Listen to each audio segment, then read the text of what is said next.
أعوذ بالله من الشيطان الرجيم بسم الله الرحمن الرحيم Amin. اللهم افتح علينا حكمتك وانشر علينا من خزائن رحمتك يا أرحم الراحمين رب اشرح لي صدري ويسر لي أمري واحلل عقدة من لساني يفقهوا قولي ربنا آتنا في الدنيا حسنة وفي الآخرة حسنة وقنا عذاب النار وصلى الله على سيدنا محمد وعلى آله وصحبه وسلم والحمد لله رب العالمين آمين. Apa? Awak nak pergi mana? Laju betul. Lagi Terima doa buka. kasih. Saya nak buka kejap lagi. Oi, jangan nangis lah kalau tahu awak buka awal nangis sebab awak hilang seorang dia punya imam. Okay. Now, so kita nak hari tu yang semalam kan yang korang buat tu. Yang korang buat aktiviti tu kan pasal enzim. So dalam enzim ni ada satu tajuk tu namanya adalah metabolisme. Metabolisme ni adalah satu proses menggunakan tenaga atau menghasilkan bahan organik. So senang kata metabolisme ni sebenarnya dia adalah tindak balas kimia. Tindak balas biokimia. Bila kita kata tindak balas biokimia, tindak balas ini ia berlaku dalam sel. Okay, so tindak balas biokimia ni ada dua jenis. Sama ada menghasilkan tenaga ataupun satu lagi menghasilkan sebatian organik. Kalau kita manusia kita menghasilkan tenaga melalui proses respirasi sel. So respirasi sel ni sejenis apa? Anabolisme atau katabolisme? Metabolisme. Katabolisme. Kalau fotosintesis? Metabolisme. Fotosintesis? Anabolisme. Yes, pandai pun. Fotosintesis adalah anabolisme. Anabolisme. Kenapa kita panggil dia sebagai anabolisme? Sebab dalam proses fotosintesis ni, proses ni dia menghasilkan sebatian organik tau. So fotosintesis ni bahan mentahnya kan karbon dioksida plus H2O, ia akan menghasilkan glukosa, oksigen. Okey, dia adalah klorofil kat sini. Klorofil. Okey. So ini metabolisme. So metabolisme kita ada dua jenis tadi saya dah cakap. Satu metabolisme tu tadi kita dah bagi tahu ia kejap. Metabolisme tu ia membina. Kalau ana kena sewan, ana membina. Kalau bina maksudnya apa yang dia bina? Dia bina glukosa. Glukosa ni sebatian organik atau bukan organik? So glukosa ni organik atau bukan organik? Organik. Organik. Yes, dia adalah sebatian organik. Okey. Now, kalau katabolisme, prosesnya pecah. Kata pecah. So, dia pecahkan untuk menghasilkan apa? Kalau respirasi sel ni, kata ni dia pecah menghasilkan apa? Proses tu pecah menghasilkan apa? Respirasi sel, proses dia menghasilkan apa? Apakah kepentingan respirasi sel? Yes, dia adalah pentingnya adalah untuk menghasilkan tenaga. So, kalaulah dalam katabolisme awak nampak kat sini adalah proses pencernaan. Dalam proses pencernaan, ia melibatkan enzim. Ingat tak enzim? So, sebab tu dalam tajuk ni kita cerita pasal enzim. So, enzim ni pula, kita ambil macam ni tau, enzim. Okay, enzim kita ada dua. Enzim ni, satu sifat enzim ni dia adalah spesifik. Maksudnya, kalau bahan mentah tu maltosa, nama enzim tu? Maltase. Maltase. Okay, yang ini yang korang tambah sikit tau. Sebenarnya enzim ni fungsi dia bukan sahaja menguraikan. Dia boleh membina. Maksudnya kalau maltosa kita pecahkan dia akan jadi glukosa. Yang ini kalau pecah dia melibatkan apa? Hidrolisis ke ataupun kondensasi? Kalau pecah. Hidrolisis. Yes, kalau pecah dia melibatkan hidrolisis. Kalau dia kahwin, maksudnya daripada kondensasi. kecil-kecil nak jadi besar, ini kita melibatkan kondensasi. Kondensasi. Nah, enzim ni awak ingat dalam sistem pencernaan, kita tahu dia sifat dia adalah satu yang awak belajar tindak balasnya adalah mengurai. Tapi pada masa sama dia boleh bina. Okay, so senang kata daripada glukosa ni ni kita boleh kahwinkan dia. Orang single-single boleh couple kan. So, sama juga enzim yang digunakan. Enzim yang digunakan adalah maltase tapi namanya adalah kondensasi. So, apakah itu ciri-ciri enzim? Ciri-ciri enzim. Apakah ciri-ciri enzim yang korang tengok semalam? Spesifik. Yes, pertama dia adalah spesifik.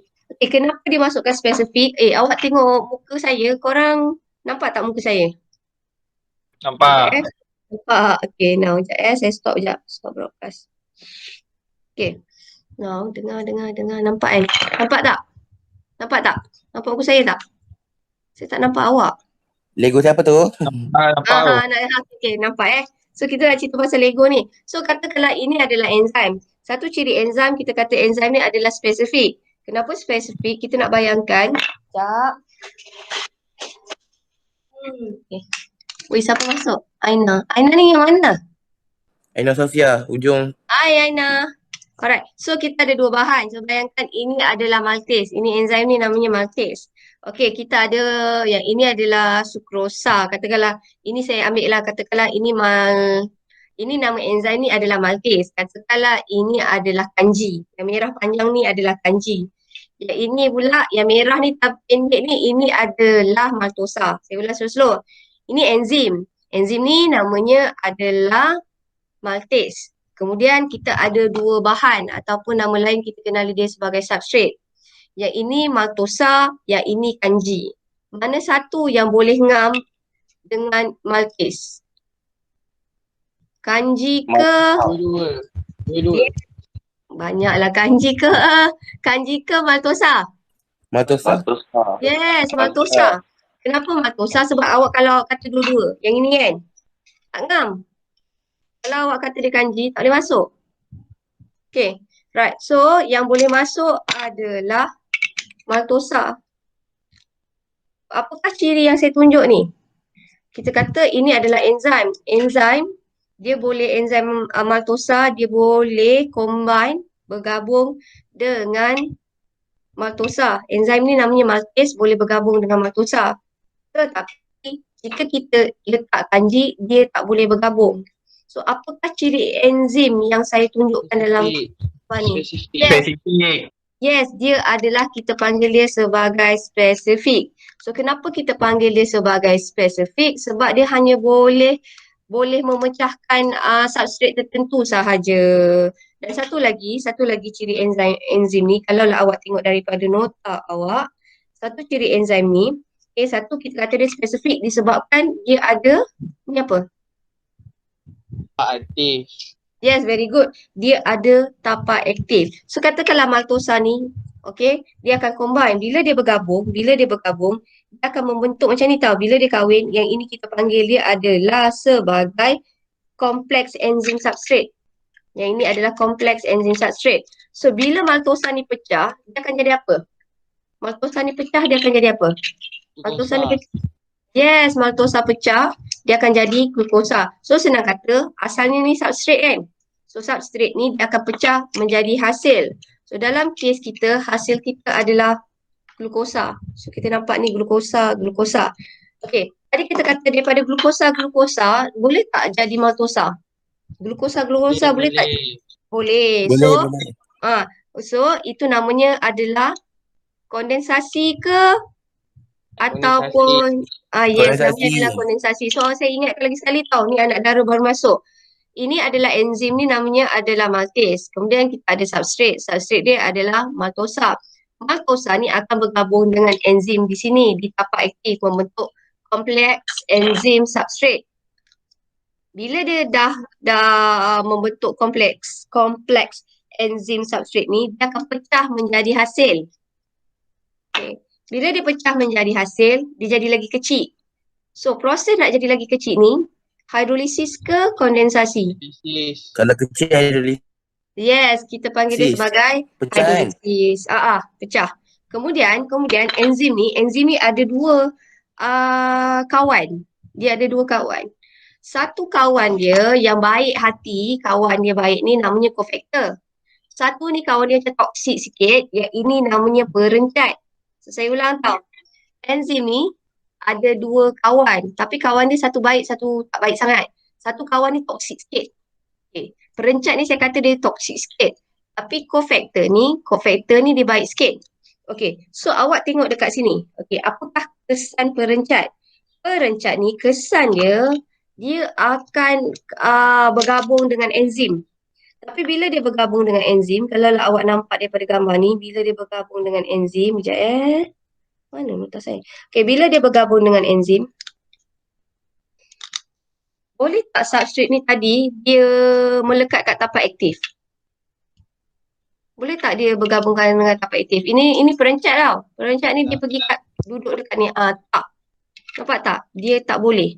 So perencat ni kalau dia tak boleh, awak rasa dia mempercepatkan hasil tindak balas atau melambatkan hasil tindak balas? Melambatkan. Yes, melambatkan. So basically awak ingat, perencat ni fungsi dia macam kawan yang toksik. Kawan yang toksik. So bila awak ada kawan yang toksik, awak akan rasa down lah. So maksudnya tak boleh ada hasil. So itu adalah fungsi perencat. Perencat ni dia melambatkan. So contoh perencat apa? Apakah contoh perencat? Mercury atau plumbum. Yes, mercury atau plumbum. So awak boleh nampak tau, perencat ni dia lambatkan. So tak ada kurang hasil tindak balas. Tetapi jika kita ada kawan yang baik, selalu tolong kita, support kita, apakah kesan terhadap kadar tindak balas? Apakah kesan dia? Cepat. Laju. Yes. Lagi proses Yes, tu. dia akan melaju, dia akan jadikan enzim tu lebih berkesan. So yang baik ni namanya cofactor. Ni baik ni cofactor. Okay, dia buat enzim tu lebih berkesan. Maksudnya kalau awak punya cofactor kan, kawan awak yang baik, awak rasa lagi semangat pergi sekolah. Ni cofactor. So bila ada cofactor ni, dapat tak? Dia tak kacau tapak aktif. So substrate maltosa ni masih boleh combine. Cuma bila dia ada cofactor, lagi berkesan lah, lagi cepat. So itu adalah cofactor. So cofactor ni kita nak kata dia bagi enzim tu lebih berkesan. Okay. Tapi perencat tadi kita kata apa, macam mana perencat? Perencat tu buat apa kat perencat? Perencat tu buat apa dekat Perencat enzim? tu melambatkan tindak balas. Yes, melambatkan tindak balas. So korang boleh pilih sekarang. Korang nak jadi perencat ke korang nak jadi cofactor? Okay. So Perencat is okay ke? Apa? dah agak dah kan. So basically ini kan tadi maltosa kan. Maltosa bila dia dah bergabung dengan enzim tu dia akan jadi hasil. Okay. Sebelum dengan selepas dia berubah. Tapi kalau enzim ni dia berubah tak? Enzim ni dia berubah tak? Tak. Tak. So ciri kesimpulan dia, ciri-ciri enzim ni. Ciri-ciri enzim ni satu kan, dia hanya diperlukan dalam kuantiti yang sedikit tau. Kenapa? Sebab kita ada banyak maltosa. Dia senang kata satu enzim ni boleh pecahkan banyak molekul. Maksudnya bila ni dah kan, buang, nanti datang maltosa yang baru. So, enzim ni diperlukan dalam kuantiti yang sedikit. Kita tak perlukan enzim tu banyak. Alright. So, apakah sifat-sifat enzim yang kita dah belajar ni? Apakah sifat-sifat enzim? Tidak berubah walaupun Spesifik. selepas tidak balas. Yes, tidak berubah. Spesifik lagi. Dia tapak aktif. Dia ada tapak aktif lagi. Lagi. Apakah kesan cofactor pula? Cofactor buat apa pada enzim? Mempercepatkan tidak balas. Mempercepatkan tidak balas. Dia mencepatkan tindak balas. Dia nak bagi dia lebih berfungsi. So contoh cofactor yang bagus. Contoh cofactor Vitamin yang D. bagus adalah vitamin D dan ion magnesium. Tapi kalau tadi kita kata perencat, dia adalah plumbum dan mercury. Dan fungsi enzim ni mempercepatkan tindak balas. So maksudnya lebih cepat maltosa tu berubah menjadi glukosa. Okey. Dan satu tadi ia diperlukan dalam kuantiti yang sedikit. Dan satu lagi enzim ni boleh berubah tak? Enzim ni boleh berubah tak? Enzim ni tidak berubah atau tak dapat dimusnahkan. Dan satu lagi enzim ni sifatnya adalah berbalik. Okey, so penamaan enzim. Okey, penamaan enzim ni macam ni tau. Saya nak tambah. Enzim ni awak selalu dengar enzim dalam sistem apa? Enzim ni famous dalam sistem apa? Pencernaan. Yes, enzim ni biasanya awak dengar dalam sistem pencernaan. So, kalaulah awak tengok kat sini, alright, kita biasanya dalam sistem pencernaan fungsi dia lebih kepada pecah. Pencernaan ni lebih kepada pecah. Okey. Mana ni? Sekejap. Ni. Lupa tadi contoh kat mana. Sekejap. Ni pecah. Katakanlah awak makan nasi. Tadi sahur kan, makan nasi. So, nasi ni nanti dia akan dipecahkan oleh enzim amilase menjadi maltosa. Tapi maltosa ni kita boleh pecahkan lagi tak? Jadi lagi ringkas. Boleh tak? Boleh. Boleh. Tapi apa nama enzim dia? Maltase. Maltase. Yeah. Nama enzimnya adalah maltase. So dia akan jadi glukosa. Boleh tak daripada glukosa ni jadi maltosa balik? Boleh. Boleh. Yeah, boleh. Apa nama enzimnya? Maltase. Maltase juga. So daripada maltosa ni pula boleh jadi kanji. Tetapi dalam sistem pencernaan biasanya kita lebih cerita mengenai hidrolisis. Okay. So nama-nama enzim ni dia dah biasa. Katakanlah siapa kalau adik-beradik yang nama lebih kurang sama. Katakanlah enzim ni kita nak senang orang ingat, dia letakkan nama sama. Contohnya kalau bahan yang kompleks tu bahan dia adalah sukrosa, nama enzim tu sukres. Kalau laktosa, laktase. Kalau maltosa, maltase. Kalau selulosa, selules. Kalau lipid, lipase. Tetapi ada enzim ni dah glamour tau. Daripada zaman dulu dah glamour. Okay, dia tak boleh guna penamaan enzim ni sebab dah terlampau glamour. Okay, so contohnya adalah amylase. Amylase ni kalau bahasa Inggeris kanji namanya adalah starch. Starch. Tapi pernah tak dengar enzim nama starchy? Tak. Tak sedap pun kan. So nama enzim untuk kanji kita kenali dia sebagai amylase. Kalau protein ni pula nama dia adalah trypsin. Roti. So enzim untuk protein ada 3 jenis tau. Dia bergantung kepada tempat. Satu adalah trypsin, kemudian kita ada renin dengan pepsin. RP ni macam kembar tau. RP ni letaknya kat perut. Dia berasid. Tapi kalau trypsin ni letaknya kat pankreas. Pankreas awak kat mana? Dah dengar tak perkataan Atas pankreas? hati. Sekejap. Ke hati. Dekat hati. Bawah lah, bawah perut. Perasan tak bawah perut? Pankreas bawah perut. Sekejap. Ah, Rasanya ya kot. bawah Jadi- perut, lebih kurang bawah perut. Dia dengan hati tu dia macam opposite. Bertentangan. Kedudukannya dia tak dekat dengan hati, dia opposite dengan hati. Opposite, berlawanan. Macam itulah nanti awak tengok sendiri. So, kalau lah awak tengok kat sini, protein ni dia ada enzim yang tersendiri bergantung kepada tempat. Kalau lah tempat tu adalah kat perut, nama enzim tu adalah pepsin and renin. Awak rasa perut ni kenapa enzim pepsin dan renin ni kena letak kat perut? Kenapa dia tak terletak kat pankreas? Tangkap proses pencernaan. Proses pencernaan. Perut kita macam mana? Perut kita dia punya pH siapa tahu? pH kat perut kita berapa? 7, bawah 7 kan? Bawah 7 tu apa? pH macam mana? Saya bagi sama ada dia neutral Enam, ke, alkali ke, 5 atau hingga asid. 6. Alkali. Asid. Asid. Berasid. Perut berasid kot. So, kenapa pepsin dan renin ni letaknya kat perut? Sebab pepsin dan renin ni hanya boleh berfungsi dalam keadaan berasid. Pandai pun. So tengok kalau berasid kat sini, okey, semua enzim biasanya bertindak balas pada pH 7. Biasanya bertindak balas pada pH 7, tapi ada ada 2 yang bertindak balas berasid. Senang kata macam ni lah, korang kan ada adik-beradik. Kalau ada adik-beradik tu ada seorang yang pelik. Senang kata semua enzim ni dia suka pH neutral. Tapi ada yang pelik sikit, dia hanya boleh berfungsi dengan optimum pada pH yang berasid. So dalam kes ni kita ada pepsin and renin. Okay. Kemudian ada satu enzim yang boleh bertindak balas pada pH yang alkali. Which is dalam pH yang alkali adalah trypsin. Tetapi semua enzim tadi saya kata dia suka pH yang berapa? Semua enzim dia suka pH yang berapa? Neutral. 7. Yes, Tujuh. pH yang neutral iaitu adalah 7. Now, tengok kat sini. Soalan dia nombor 1 tau. Ni praktis formative 5.1. Dalam praktis formative 5.1, apakah yang berlaku sekiranya ribosom dalam suatu sel pankreas tidak berfungsi? Apakah yang berlaku? Dia dapat protein ke? Sintesis protein. Kenapa? Apa kaitan protein dengan enzim ni? Apa kaitan protein dengan enzim? So, bila tak ada, maksudnya sintesis protein tidak berlaku. Apa kaitan protein dengan enzim?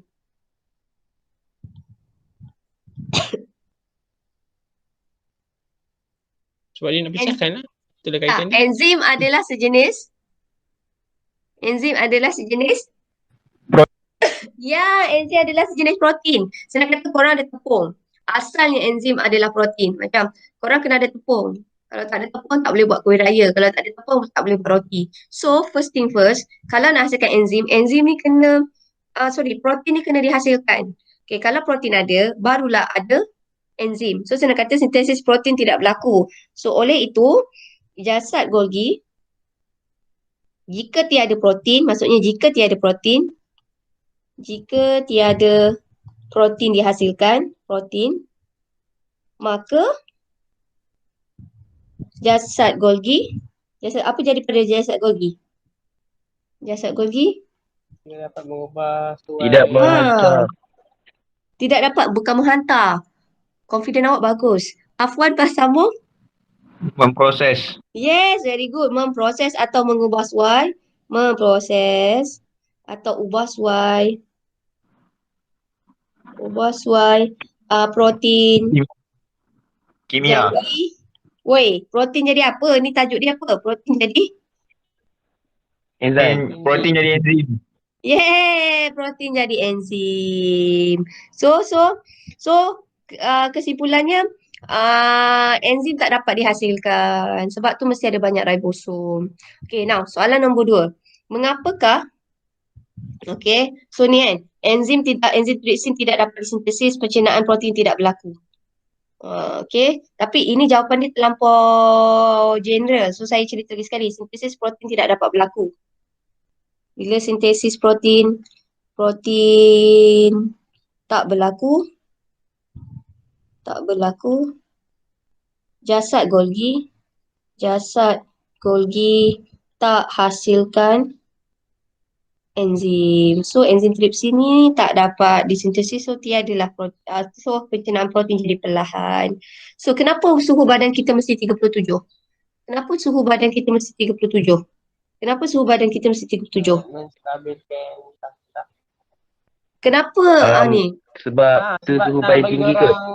Alah, dia pernah ada terlupa lah. Macam ni? Ni tajuk ni dia pasal enzim. Apa kaitan enzim dengan suhu 37?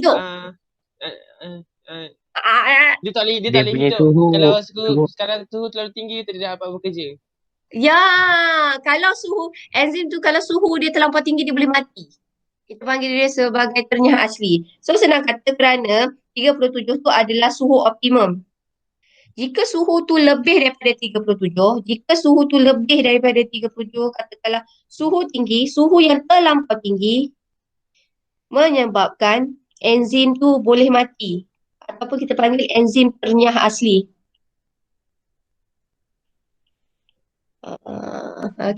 So sebab tu badan kita tak boleh suhu terlampau tinggi. Sebab tu kalau budak kecil tak boleh demam panas. Kalau dia demam panas, dia boleh mengganggu tindak balas enzim yang ada dalam badan kita. Alright. Sebab tu kalau budak kecil pula, dia muda lagi tau. Sebab tu kalau dia suhu tu terlampau panas, dia boleh merosakkan perkembangan otak. Pernah dengar tak kalau budak kecil dia demam terlampau panas, dia boleh mengganggu dia punya perkembangan otak. Dia boleh kena sawan. Pernah dengar tak? Pernah kan? So Benar. So basically kalau katakanlah awak ada adik ke ada anak saudara ke yang dia punya suhu dia demam panas, kalaulah suggest saya, biasanya kalau anak saya demam panas saya terus mandikan dia. Tak bagi tu suhu tu turun. Jangan awak pergi selimutkan dia pula. Cikgu kat Ustaz 90 ada jawapan kat situ. Suhu optimal untuk tindakan enzim dalam badan manusia ialah 37. Boleh ambil tu ke? Betul tu. Okay. Now, yang ni soalan nombor 3. Soalan nombor 3 saya ni typo tau. Apakah suhu optimum bagi tindak balas pepsin? Pepsin tadi saya kata apa? Dia suka berasid ke atau beralkali ke atau neutral? Berasid. Berasid. So, berapa asid dia? Dia sangat berasid. 1.5 hingga 2.5 ada jawapan. Hingga 2.5 dah ada jawapan. Senang. Okay, katakanlah kalau sukrosa ni anak dara. Marilah kita. Anak dara ni pun malu sangat tau. Tak dengar suara dia. Tak apa cikgu, jawapan kat Ustaz 90 cikgu. Okay. Muka Ustaz 90 dah ada ke jawapan? Saya bagi ke jawapan? Bukan. Cari sendiri kat Ustaz 90 tu. Oh, pandainya awak. Okay, bagus awak. So, okay, anak dara.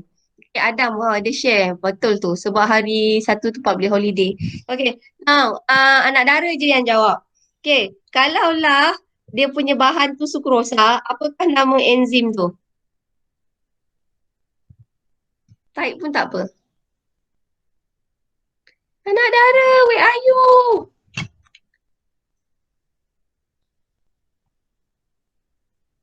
Weh, kalau dia maltosa, maltis. Kalau dia lipid, lipis. Mah, Aiman ni memang tak, awak kalau ada rasa jangan bagi Aiman lah. Aiman ni dia tak boleh tahan tengok dia dah jawab. Jawapannya apa? Sukris. Chris.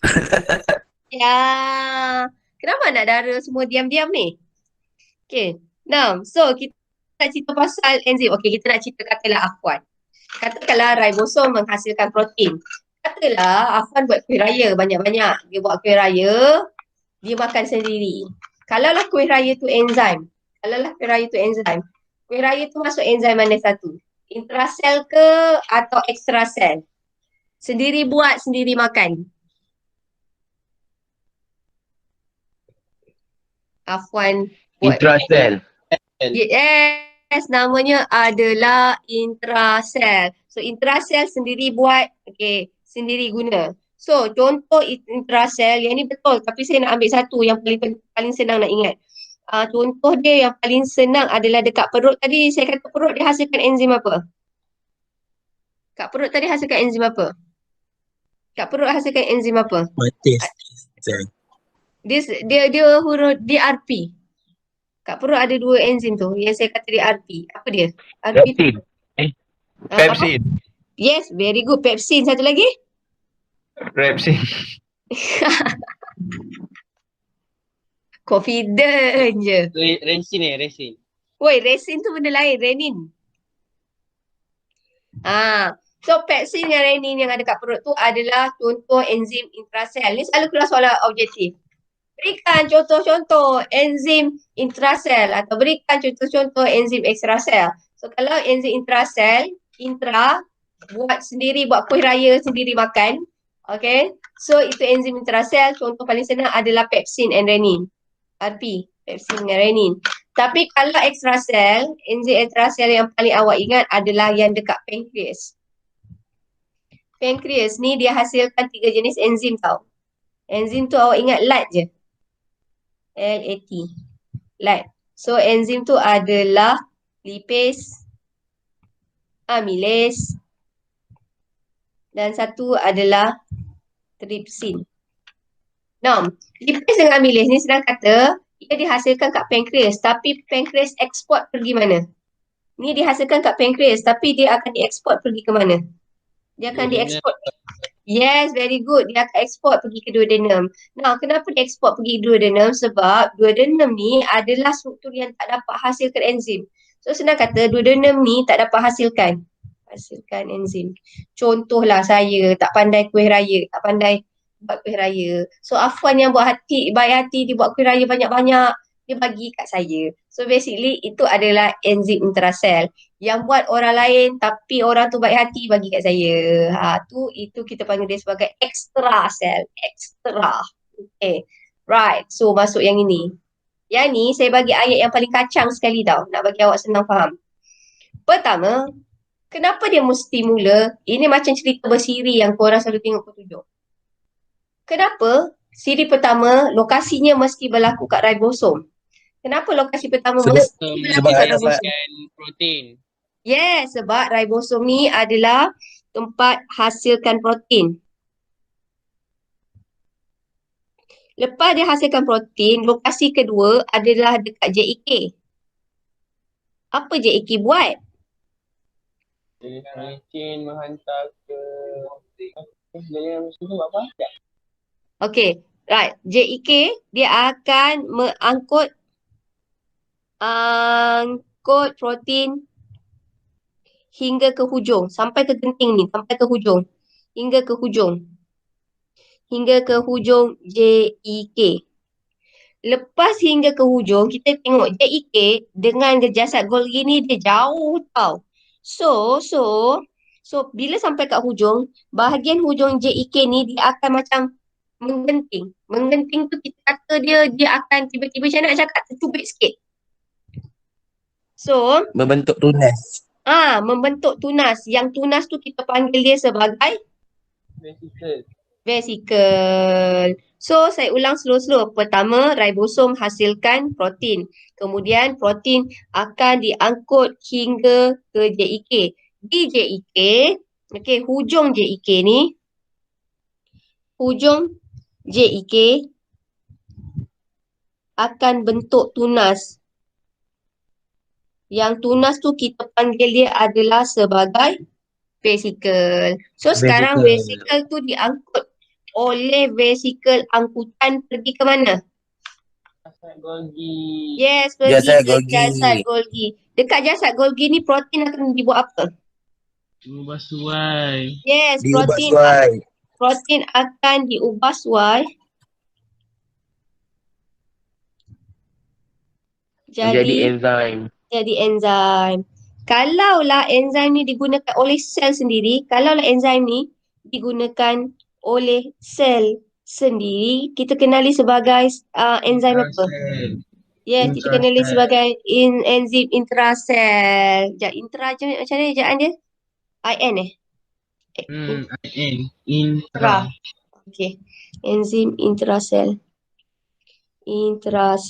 Dia pun sama juga tau. Dekat jasad Golgi ni, yang paling hujung akan membentuk vesikel.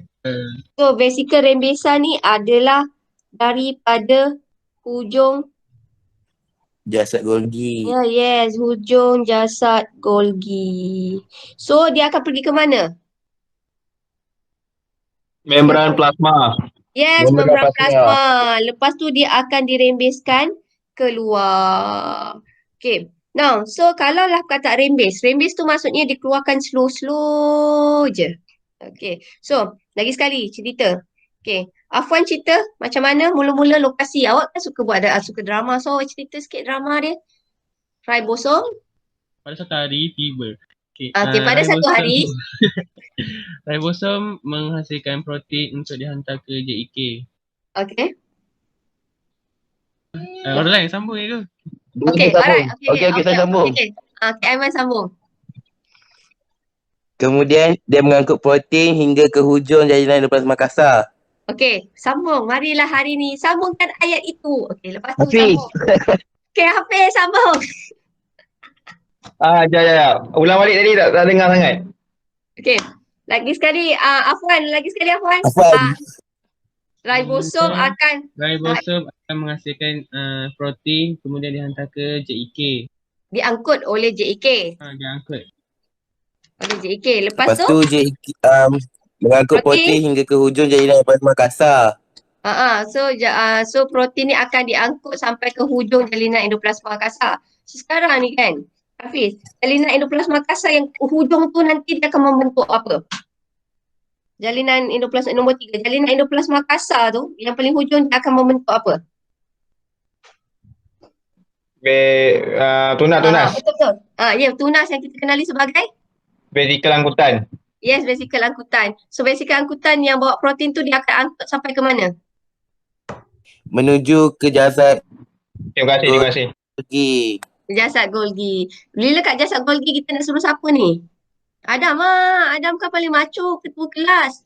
So dekat jasad Golgi ni, protein akan buat apa? Adam. Adam Mirza. Adam. Tak dengar cikgu. Korang dengar tak? Yang lain dengar tak? Dengar. Mungkin lain di seluruh kot. Dengar. Okay, so Aiman sambung. So dekat jasad Golgi. Jasad Golgi, lepas tu Dekat dia jasad Golgi. mengubah suai. Protein diubah suai menjadi enzim. Yes, protein akan diubah suai menjadi enzim. Tapi kita nak ekspor kat luar. Dan dia membentuk vesikel rembesan. Okay, so jasad Golgi akan membentuk vesikel rembesan. So, bila enzim diangkut melalui vesikel rembesan sampai ke mana? Membran plasma. Membran plasma. Bila dirembeskan dirembeskan keluar sekarang, enzim ini dikenali sebagai enzim ni bila kita dirembes Ekstrasel. so sekarang kita dikenali ekstrasel. So boleh faham tak cerita dia? Senang je kan? Yeah. Okey, ini adalah yang saya cerita tadi. Okey, mekanisme tindak balas enzim. So, tindak balas enzim ni dia adalah dia spesifik. Kenapa? Sebab dia ada tapak aktif. So, apakah guna tapak aktif? Guna tapak aktif ni dia akan menyebabkan substrat ni boleh melekat. So, ini tapak aktif. Disebabkan ada tapak aktif, substrat yang tertentu sahaja dapat melekat. Bila dia dah melekat, dah kahwin, kita kenali dia sebagai kompleks enzim substrat. Okey, akhir selepas lepas tindak balas, substrat tu akan berubah menjadi apa? Substrat akan berubah menjadi apa? Produk, hasil. Ya, okey, hasil. Katakanlah saya nak buat, kalau substrat ni namanya adalah lipase. Substrat ni namanya adalah lipid. Lipid. Enzim adalah Lipase. lipase. Produk dia, hasil akhir dia. Asid amino. Woi! Ke glycerol? Glycerol. Glycerol satu lagi? Lain. Asid lemak. Ya, terima kasih. Pandailah asid lemak. Ya Allah, saya harap korang semua insaf lah sampai macam ni sekarang. Actually, your attendance ni adalah yang paling best sekali. 10 orang kot. Alhamdulillah. Okay, so awak ingat ini adalah mekanisme mangga dan kunci. Macam saya cakap, kalau lah pintu rumah Afwan, kita tak boleh pakai kunci rumah Aiman. Okay, so itu yang kita panggil dia sebagai spesifik. So, faktor-faktor yang mempengaruhi tindak balas enzim. So, faktor-faktor yang mempengaruhi tindak balas enzim ni ada 4. Pertama adalah suhu. Suhu mana yang macam mana boleh jadi optimum? Suhu apa yang dia suka? 37 darjah Celsius. 27 darjah Celsius. So enzim normal macam ni. Ni normal. Bila dia terlampau panas, molekul enzim akan rosak. Dia akan mati. Yang kita panggil dia ternyah asli. So bila dia sampai 60, kita kata enzim kat sini telah mengalami ternyah asli. So senang kata enzim tu tak boleh terlampau sejuk, enzim tu tak boleh terlampau panas. Kalau sejuk dia tak aktif, kalau panas nanti dia akan mati. Apakah nama enzim tu mati tadi saya kata? Apa nama enzim tu? Ternyah asli. Yes, namanya adalah ternyah asli. Okey. So sekarang kita tengok dekat sini, ini adalah suhu. Semalam siapalah buat graf pelik sangat, saya tak ingat lah. Rasa voice punya graf pelik, dia asalkan salin je. Now, okay. Now, pH ni pula macam saya kata, kebanyakan pH kalau 7 ni kita kata apa? Asid alkali atau neutral. So, kebanyakan enzim dia suka pH yang neutral. Tapi ada enzim dia suka pH yang sedikit berasid. Apakah itu? Pepsin. Ada tak satu lagi? Ada. Pepsin and Renin. Terima kasih. Kalau yang alkali ni ada satu, which is trypsin. Letaknya trypsin tu kat mana tadi? Kita kata trypsin tu yang sebelum duodenum tu apa nama dia? Betul. Dia stability. Namanya adalah pankreas. Okay, so yang ini tak ada masalah. Yang ni biasanya budak boleh jawab. So maksudnya, kalau kita kata kat sini, dia suhu yang dia nak adalah 37. Itu adalah suhu optimum. So kita panggil dia suhu optimum. Kalau pH, dia kebanyakannya adalah nak neutral. Nah, sekarang tengok tahap pengaktifan. Yang ni, tenaga pengaktifan. Apakah itu tenaga pengaktifan? So, tenaga pengaktifan adalah tenaga yang diperlukan untuk memecahkan ikatan molekul substrat. Okey, awak tengok muka gambar ni tau. Senang kata, macam ni. Kan tadi kita kata, kita nak bayangkan ada substrat tu dia melekat dekat tapak aktif kan? Okey. Daripada substrat ni nanti, dia akan pecah menjadi apa? Substrat akan pecah jadi apa? Hasil. Produk. Yes, substrat akan pecah menjadi produk. So, awak nak bayangkan macam ni. Ada tenaga diperlukan untuk memecahkan substrat daripada tengok. Ni macam ni kan. Nak saya tarik ni pun memerlukan tenaga kan. So, ada tenaga diperlukan untuk memecahkan substrat menjadi produk. So, tenaga ini kita kenali dia adalah sebagai tenaga apa? Tenaga ini kita kenali sebagai tenaga apa? Pengaktifan. Tenaga pengaktifan. So tenaga pengaktifan adalah tenaga yang diperlukan untuk memecahkan ikatan molekul substrate untuk jadi produk. Okay. So now, apakah fungsi enzim? Fungsi enzim, tadi kan macam saya kata, nak pecahkan antara substrate dengan produk, dia memerlukan tenaga pengaktifan kan? Jika substrate ni kita pecahkan menggunakan enzim, tenaga pengaktifan dapat direndahkan. Maksudnya macam ni, substrate ni boleh jadi produk. Tetapi jika kita pakai enzim, tenaga yang digunakan sedikit sahaja. Boleh faham tak? So kesimpulannya, enzim ni, selain mempercepatkan tindak balas, fungsi enzim ni boleh mengurangkan tenaga pengaktifan. Oleh itu, lebih mudah substrate ni dapat ditukar menjadi produk. So saya tambah satu. Lagi sekali tahu, tengok boleh tak substrate ni terus bertukar menjadi produk hasil? Boleh tak substrate ni boleh bertukar menjadi hasil? Boleh tak? Boleh. Boleh. Tapi tenaga pengaktifan dia tinggi ke rendah? Rendah. Rendah. Tak, ni tanpa enzim. Oh, tanpa enzim tinggi. Yes, very good. So awak dah pandai lah. So senang kata macam ni.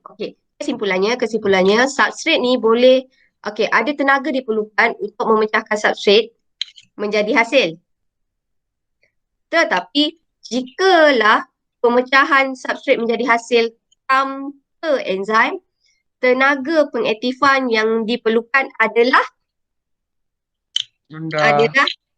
Lagi sekali. Tinggi. Wait. Tanpa enzim. Yes. Tinggi. Tanpa enzim adalah tinggi. Senang kata macam ni tau. Awak nak perlukan tenaga sikit je. Bila kita pakai enzim, hanya tenaga pengaktifan tu yang diperlukan sikit je. Sikit saja tenaga diperlukan untuk pecahkan dia menjadi hasil. So, nampak tak kat sini? Awak kalau nak perlukan tenaga, dalam kes ni kita nak perlukan tenaga sikit je. Senang kata macam ni. Kalau ada orang tolong awak. Kalau awak seorang, katakanlah awak seorang nak pergi tolak katakanlah nak tolak kereta, awak seorang. Senang ke susah? Susah kan? Awak perlukan banyak tenaga. Tapi kalau ramai-ramai tolong awak, Susah. jadi lebih mudah. Kalau ramai. So senang kata kesimpulannya, enzim ni dapat mengurangkan tenaga pengaktifan. So kadar tindak balas tu boleh dipercepatkan. So apakah kebaikan jika tenaga pengaktifan adalah rendah? Bila tenaga pengaktifan tu adalah rendah, so kadar tindak balas akan jadi Cepat. Yes, kadar tindak balas akan jadi cepat. Senang kata, masa tu sikit je lah, cepat je. Senang kata lebih banyak substrate tu dihasilkan. Cepatlah. Itu dia. So sekarang kita nak tengok pada suhu. Tadi kita dah kata, suhu yang rendah, tindak balas enzim adalah rendah. Suhu ni dia ada kaitan dengan tenaga kinetik. Awak tahu tak apakah itu tenaga kinetik? Apakah itu tenaga kinetik? Yang Apa tu? bergerak tu tu. Tenaga yang berubah, yang bergerak tu. Bergerak. Yeah. Kalau awak duduk je tak ada tenaga kinetik. Tapi bila awak berjalan dia ada tenaga kinetik. So senang kata macam ni, kalau hujan, sejuk. Nak ke korang berlari-lari? Tak nak. Tak nak, semua orang nak tidur kan. So basically, bila suhu rendah, tindak balas enzim adalah rendah. Kenapa? Sebab tenaga, sebab tenaga kinetiknya adalah rendah. Maksudnya pelanggaran gabungan antara molekul enzim dengan substrate ni jadi perlahan. Senang kata macam ni. Substrate nak ditukar, senang kata macam ni. Substrate nak ditukar menjadi bahan ni lambat. Tapi kalau suhu optimum tak terlampau panas, tak terlampau sejuk, kita kata tindak balas adalah maksimum. Yang sini kita kata nama suhu, kalau kita kata suhu optimum, tindak balas adalah maksimum. Awak tak boleh terbalik tau. Ini adalah term bio. Awak tak boleh kata suhu maksimum, tindak balas optimum. Tak boleh terbalik. Suhu optimum, tindak balas maksimum. Dua-dua mem kat belakang. Kalau saya ingat satu je. tindak balas maksimum. Maksudnya maksimum hanya untuk tindak balas. Kalau suhu terlampau tinggi, maksudnya panas sangat, dia akan menyebabkan enzim tu jadi mati. Dia boleh, macam mana boleh jadi mati? Dia boleh merosakkan tapak aktif. Tapak aktif tu akan jadi rosak. Now, ini dah tadi kita kata suhu pH. pH ni macam kita kata, tak ada masalah. pH ni kita nak kata adalah suhu dia untuk dia bertindak balas. Okay, now ini kepekatan substrate. Nah, kepekatan substrate kita tengok kat sini tau. Apabila tengok kita baca kat sini, sekiranya kepekatan enzim ditetapkan manakala kepekatan substrate ditambah, senang kata macam ni tau. Okay, awak tengok yang saya tulis ni. Bayangkan enzim ada satu. Tapi substrate ada banyak. Semua dah hilang-hilang. Kita kata enzim ada satu, substrate masih banyak. So untuk hasilkan, senang kata macam ni. Enzim ni macam kita nak bayangkan ada had dia. Maksudnya satu saat, maksudnya dia nak pecahkan bahan ni, dia ambil masa 1 saat. Tapi kalau makin lama makin banyak substrate, hasil tu tak bertambah. Kenapa? Sebab yang banyak tu kena tunggu. Boleh faham tak? Korang faham tak? Saya nak cuba sampaikan kat sini. Okay. Saya cerita macam ni. Okay. Apabila kat sini, dia kata kat sini, kadar tidak balas bertambah apabila substrate bertambah. Tapi sampai tahap maksimum. Dekat tahap maksimum dekat sini, enzim dia jadi faktor penghad.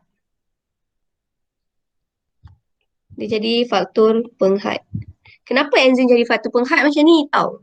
Substrate makin banyak. Saya nak bayangkan macam ni. Aiman adalah enzim. Mula-mula Aiman seronok lah. Kita nak bayangkan Aiman adalah enzim. Mula-mula Aiman seronok lah. Substrate dia ada 2. Dia boleh senang nak pecahkan. Sekali datang lagi 10. Aiman punya kadar dia sama je macam tu. Dia tak boleh banyak. Maksudnya dalam 1 minit, Aiman yang enzim tu, dia hanya boleh pecahkan 5 molekul substrate menjadi hasil. Tapi masalahnya, Aiman seorang. Enzim 1 je. Tapi datang lagi 10. Oh, dia macam datang lagi banyak. tak cukup tenaga Dia lah. tak cukup tangan. Dia tak cukup tangan. Macam kata kalau macam Afwan buat kuih, 1 hari dia boleh hasilkan 10 balang je. Tapi order makin lama makin banyak. Maksimum untuk Afwan boleh buat 1 hari 10 balang je. Kalaulah datang banyak sekalipun, Afwan tak boleh buat apa. Itu tahap maksimum Afwan. Maksudnya dia boleh hanya hasilkan kuih tu 1 hari tu 10 balang je. Tapi, okay, Aiman boleh hasilkan 20 balang dengan syarat ada orang tolong Aiman. Faham tak? So senang kata, sebab tu kita kata dalam kes ni faktor penghadnya adalah enzim. Sebab enzim dia ada 1. Tapi graf ni boleh jadi naik tinggi. Dengan syarat kita tambah siapa? Enzim ke substrate? Tambah enzim. Yes, very good. Kita tambah enzim. Boleh faham tak? Sebab dia ada hadnya. 1 hari boleh buat berapa, dia ada hadnya. Enzim. So penghadnya adalah enzim. Okey, kepekatan enzim. Kepekatan enzim tu pula macam ni. Macam ni terbalik pula. Katakanlah macam ni. Afwan dah ready dah dengan 10 orang nak buat kuih raya ni. Afwan dah buat kuih raya banyak. Tapi yang belinya tak ada. Kurang. So basically kita nak kata dekat sini dia jadi terbalik lah pula. Kita nak kata enzim banyak. Okay, substrate ada 5. Okay, enzim ada banyak. Lepas tu kita tambah pula enzim sampai 10. Tapi substrate tetap 5. Kadar tindak balas tu dia akan jadi malar. Boleh faham tak? Aiman boleh faham tak?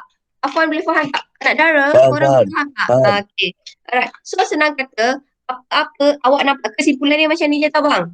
Awak nampak je dia malar macam ni, maksudnya kat sini ada faktor penghad.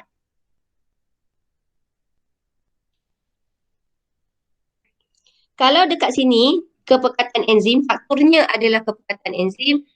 Faktor penghadnya apa? Kalau dekat sini, faktornya adalah enzim. Faktor penghadnya apa? Faktor penghadnya jadi apa pula? Tahap maksimum ke? Bukan, macam ni bang. Kalaulah daripada Kalaulah daripada ni graf ni, ini tahu. Kalaulah yang ini tadi kan, graf yang ini, dia punya graf ni adalah kepekatan substrate. Faktornya kepekatan substrate. Bila faktornya arrow kat bawah ni kepekatan substrate, faktor penghadnya adalah enzim. Nampak tak enzim? Tapi kalau graf yang ni pula, sekarang terbalik pula. Faktornya adalah kepekatan enzim. Apakah faktor penghadnya?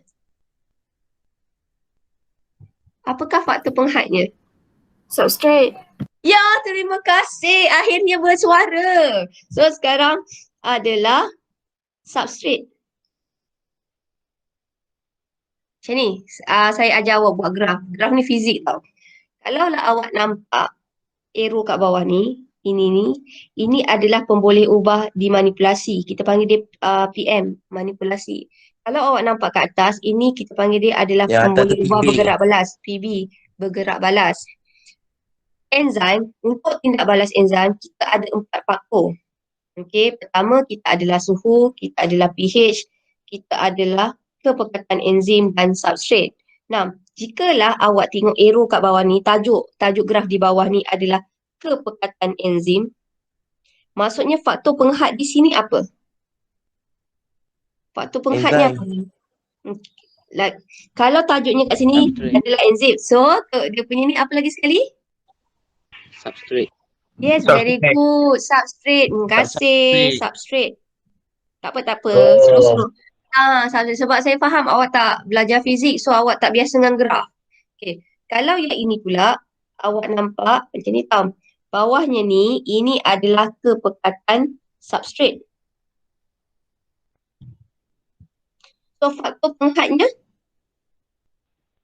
Yes, faktor penghadnya kat Enzim. sini adalah enzim. Enzim, very good. So, kita nak cakap gambar ni lah best macam ni. Dalam tindak balas ni, enzim ni ada 3 ketul je. Mula-mula dia short lah. Substrate tu ada 1, 2, 3, 4, 5. Okay, kadar tindak balas ni makin meningkat. Lepas tu, datang lagi banyak. Daripada 5 tu jadi 1, 2, 3, 4, 5. Dia tambah lagi 5. Dia jadi lagi maksimum. Lepas tu, dia tambah lagi sampai tak terkira. Okey, tapi enzim tu tetap 3.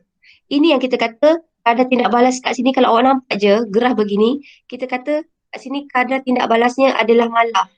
So, tulis kat sini tindak balas adalah malah. Kenapa dekat sini ada faktor penghad?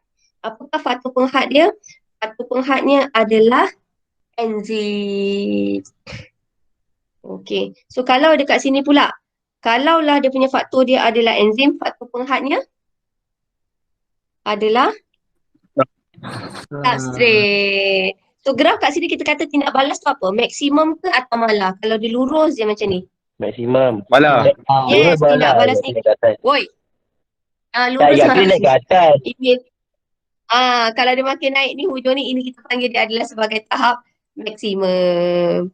Okay, so latihan last tahun ni. Lepas tu kita tutup. Okay, ni kita akan buat. Okay, ini adalah tindak balas. Ini adalah aplikasi enzim. So, aplikasi enzim ni banyak digunakan. Pertama, enzim ni digunakan dalam bidang perubatan. Enzim pencernaan digunakan dalam bidang perubatan. Kemudian dia ada enzim tu nak buat enzim peptinase dengan selulis ni untuk menghasilkan jus. Senang kata dia bagi jus clear. Nampak tak? Jus apple ni warna dia clear. Tak sama macam jus yang korang blend kat rumah. Kenapa dia boleh jadi cantik macam ni? Sebab dia pakai enzim peptinase dan selulis. Nah, dekat dalam susu pun ada enzim. Kalau susu tu dia jenis laktosa, nama enzim tu adalah Laktase. yes, laktase. Kalaulah nak mengasingkan kulit ikan ni adalah sejenis protein. So nama enzim tu adalah Protase. yes, protease. Awak ada tak baju leather? Maksudnya awak ada tak beg leather ke kasut kulit? Ada tak awak pakai kasut kulit lembu, bau macam lembu awak punya kasut? Tak. Tak ada Malah kan? dia And ada. then dia tak ada bulu-bulu. Kan? Tak ada kan? So, biasanya ada guna enzim trypsin untuk mengeluarkan bulu-bulu daripada kulit haiwan. Okey, so itu adalah aplikasi. Ni satu. Aplikasi enzim tersekat gerak. Okey, ini enzim tersekat gerak ni namanya teknologi imobilasi enzim. Imobilasi ni, maksudnya tak bergerak. Imobilasi ni maksud tak bergerak. Maksudnya saya nak bayangkan enzim tu macam ni je. Enzim ni macam ni je. Katakanlah dia ada substrate, substrate tu akan terus ditukar menjadi hasil. So senang kata, enzim ni, bila ada enzim tidak bergerak, tersekat gerak ni, kita nak cakap macam ni, bila dia tersekat gerak, kita boleh pisahkan bahagian produk dan juga substrate. So katakanlah produk belah kanan, substrate belah kiri. Katakanlah awak nak produk, awak ambil produk saja, tak bercampur. So itu yang kita panggil dia sebagai enzim tersekat gerak. Maksudnya enzim tu duduk satu tempat, okay, so kerja dia akan memisahkan substrate menjadi hasil. So kita ambil hasil tu je. So dekat sini senang kata, kita senanglah nak asingkan antara substrate dan hasil. Tu je kita nak cakap. Okay. Nah, kegunaan enzim ada banyak. Ini awak dah tengok. Macam enzim amilase kan. Enzim amilase, satu enzim amilase tu ada banyak fungsi dia. Dia ada fungsi dia dekat pembuatan kek. Okay, untuk menguraikan kanji dalam tepung gula. Kemudian dia ada dalam industri pembuatan arak. Nak memecahkan kanji, nak jadi gula ringkas. Okay. Lepas tu, kalau awak tengok sini, fungsi protease ni pun ada dua. Satu dalam industri buat kek. Dia merendahkan aras protein dalam tepung. Satu dalam buat arak untuk menghilangkan kekeruhan daripada arak. So warna arak tu dia macam cantik lah. Dia tak keruh lah macam air kapur. So jadi warna dia lawa. Okay, so kita ada banyak lagi enzim. Oh, ni sama ke ni? Saya buat ni sama ke kek? Ni kertas tu. Enzim amilase ada dekat kertas. Enzim amilase ada dekat deterjen. So senang kata sabun cuci baju awak tu ada 3 jenis enzim tak? Kalau kotoran tu adalah daripada karbohidrat, so enzim apa yang akan bertindak balas? Amilase. Amilase. Kalau dia minyak-minyak? Lipase. Lipase. Kalau dia daripada ikan-ikan, protein? Protease. Yeah, protease. So latihan.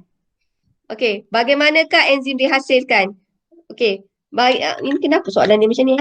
Enzim dia dihasilkan, enzim diekstrak melalui sumber-sumber jadi seperti bakteria ataupun dihasilkan secara kilau. So, maksudnya enzim ni kita boleh hasilkan melalui dua cara. Sama ada secara semula jadi. Kalau semula jadi pakai apa? Semula jadi pakai apa? Ribosom. Woi, kat sini semula jadi pakai apa? Bakteria. Bakteria. Ataupun boleh dihasilkan kat kilau. Mikroorganisma. Mikroorganisma. So bakteria adalah sejenis mikroorganisma. Pandai pun. Organisma. Okay, so bagaimanakah teknologi imobilasi enzim dapat membantu mempercepatkan? Macam saya kata. Senang kata, sini enzim. Oh, ini nak lukis ni malas ni. Okay. So substrate kat sini. So dia kat sini dia akan jadi hasil. Bodohnya lah. So senang kata, bila kita ada teknologi imobilasi enzim, dia dapat enzim tu tetap dekat satu keadaan. Okay, dan satu lagi dia adalah bahan lengai. Lengai ni maksudnya dia tak ada tindak balas. Dia neutral, dia tiada tindak balas. Dia tak ada tindak balas lah. Macam emas adalah lengai. Okay, so memudahkan kita asingkan dia. Now, dan satu lagi dia memudahkan melawan pengaruh dan dia tidak terpengaruh dengan pH ataupun suhu. Maksudnya kalau suhu tu meningkat boleh ada tindak balas. Maksudnya dia adalah satu enzim yang tidak terpengaruh dengan perubahan pH ataupun suhu. Dan dia tetap boleh melakukan tindak balasnya pada tindak balas yang maksimum. Last sekali, nyatakan contoh-contoh industri yang menggunakan enzim dalam penghasilan produk. So contoh-contohnya adalah contoh-contohnya adalah sirap jagung dan juga hidrolisis peptin dan biodiesel. Yang ni korang tak belajar. So itu sahaja. So kesimpulannya, apakah itu enzim yang kita dah belajar? Apakah itu enzim? Enzim adalah sejenis apa? Enzim adalah sejenis apa?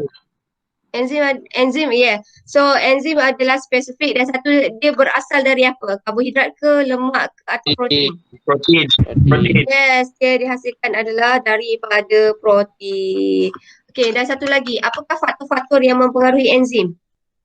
Suhu pH, Suhu, pH, kepekatan, substrate dengan kepekatan enzim. kepekatan substrate dan juga kepekatan enzim. So itu sahaja. Do you have any question? Ada tak masalah? Tak ada. Okay, so nanti awak. Ya. Apa-apa? Tadi soalan yang bagaimanakah teknologi imobilisasi enzim tu kan? Kan saya kata dia tak mempengaruhi bila pH dengan Suhu. Suhu. Dia tak sensitif pada pH dan suhu. Kalau kepekatan substrat dengan kepekatan enzim tu dipengaruhi ke tak? Dia dipengaruhi jugalah sebab masalahnya kalau enzim tu satu kan, substrate dia banyak, dia tetap slow juga. Tapi good question. Saya suka sebab awak berfikir. Very good. Lain? Hafiz nak tanya apa-apa ke? Enzim bagi trypsin apa tadi cikgu? Apa lagi saya enzim trypsin? Itu enzim untuk protein. Protein. Okay. Alright. So lagi ada tak? Saya ada lagi kelas pukul 12 ni. Bab 5 ni dah habis dah ke? Serius Dah? lah? Serius lah habis. Sadaqallahul azim. Tahniah Bab 6 kan ni? Lepas ni bab 6. Pembahagian Minggu sel. depan bab 6. Astagfirullahaladzim. Okay. Lajunya. Tapi faham tak? Faham. Alhamdulillah faham. Faham.